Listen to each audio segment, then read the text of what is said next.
नमस्कार, मनीषा टेस्टी रेसिपीमध्ये तुमचे सर्वांचे मनापासून खूप खूप स्वागत। आज रक्षाबंधन निमित्त आपण अगदी झटपट आणि मऊ लुसलुशीत अशी रेसिपी बनवणार आहोत। तर आपण आज पनीरपासून मऊसूत असे पेढे बनवणार आहोत। हे पेढे दिसायला जेवढे आकर्षक आणि रिच लुकमध्ये दिसतात तेवढे खाण्यास खूप स्वादिष्ट आणि अगदी हलवाई बनवतात तसेच ते बनतात आणि चवीलाही तसेच लागतात। बनवायला खूप सोपे, कमी साहित्यात आणि झटपट बनतात। तेव्हा ह्या रक्षाबंधनला नक्कीच तुम्ही ही रेसिपी ट्राय करा आणि हो आवडली तर एक लाईक आणि सबस्क्राईब नक्की करा। चला तर मग रेसिपीला सुरुवात करूया। आता इथं मी रेडीमेड मिळतं ते पनीर घेतलेलं आहे।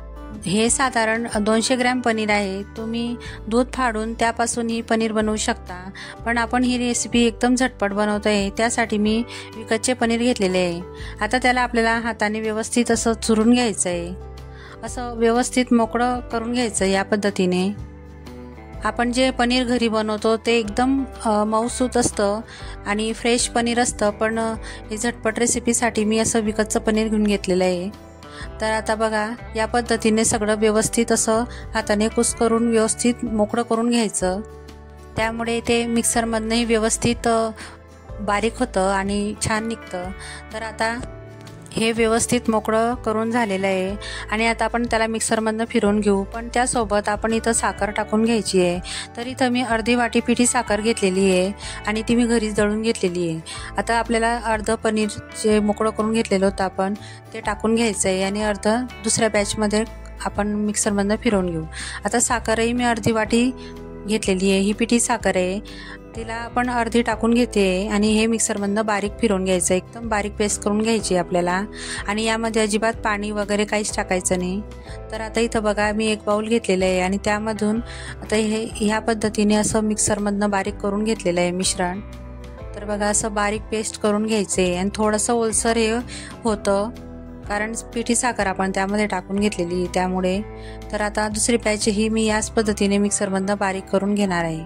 तर हे बघा इथं तुम्ही साखरेचं प्रमाण तुमच्या आवडीनुसार कमी जास्त करू शकता। आधी टेस्ट करून बघायची, मग साखर टाकून घ्यायची। हे बघा बारीक झालेलं आहे, एकदम मस्त असं बारीक करून घ्यायचं म्हणजे पेढे एकदम छान व्यवस्थित जमतात।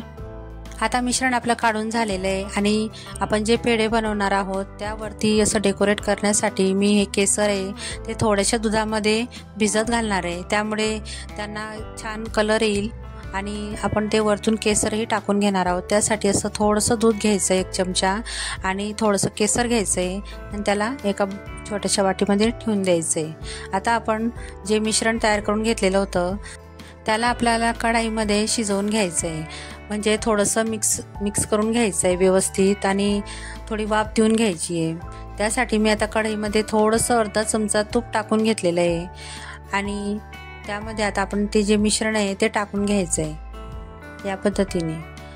आता मी गॅसची फ्लेम लो ते मीडियमच ठेवलेली आहे, हाय फ्लेमवर हे मिश्रण अजिबात हलवायचं नाही आहे। तर त्याला मंद आचेवरती शिजवायचं आहे। तर त्यातील जेवढं ही ओलसरपणा आहे तो आपल्याला कमी करायचा आहे। त्यासाठी हे मिश्रण सतत चमच्याने असं हलवत राहायचं, नाहीतर खाली कढईला करपतं आणि पेढे लालसर किंवा काळपट येते आणि पेढे व्यवस्थित तयार होणार नाहीत आणि त्याची टेस्टही थोडी कडवट लागेल। त्यासाठी असं सतत परतत राहायचं आहे। आपण जसं परतत जाऊ तसं ते कोरडं होत जाईल आणि त्याला थोडंसं तूपही सुटेल। साधारण याला 8 ते 10 मिनटं तरी लागतात।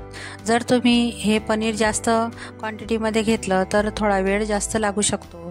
तर असं चमच्याने व्यवस्थित हे हलवत राहायचं आहे आणि गॅसची फ्लेम लो ते मीडियमच ठेवायची। आता बघू शकता हे व्यवस्थित कोरडं होत चाललेलं आहे आणि अजून त्याला 2 ते 3 मिनटं लागतील परतायला।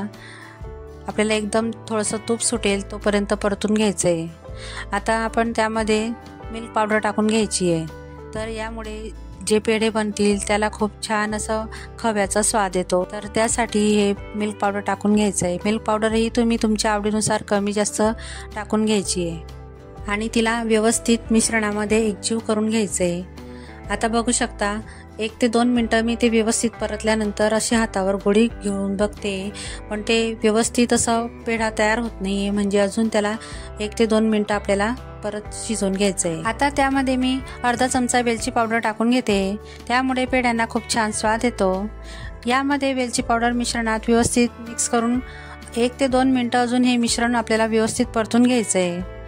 आता हे बघा असा घट्टसर गोळा तयार झालेला आहे आणि मी गॅस बंद करून हे मिश्रण एका ताटामध्ये काढून घेते।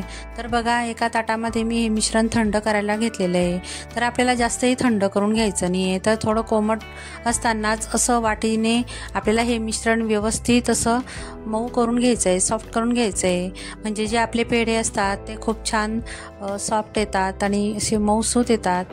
तर हे मिश्रण आपण मिक्सरमधनंही फिरवून घेऊ शकतो, पण परत ते थोडंसं ओलसरपणा त्याला येईल, त्यामुळे असं वाटीनेच व्यवस्थित हे मिश्रण एखादा पदार्थ आपण फेटतो त्या पद्धतीनेच हे वाटीने असं फेटल्यासारखंच करून घ्यायचं आहे।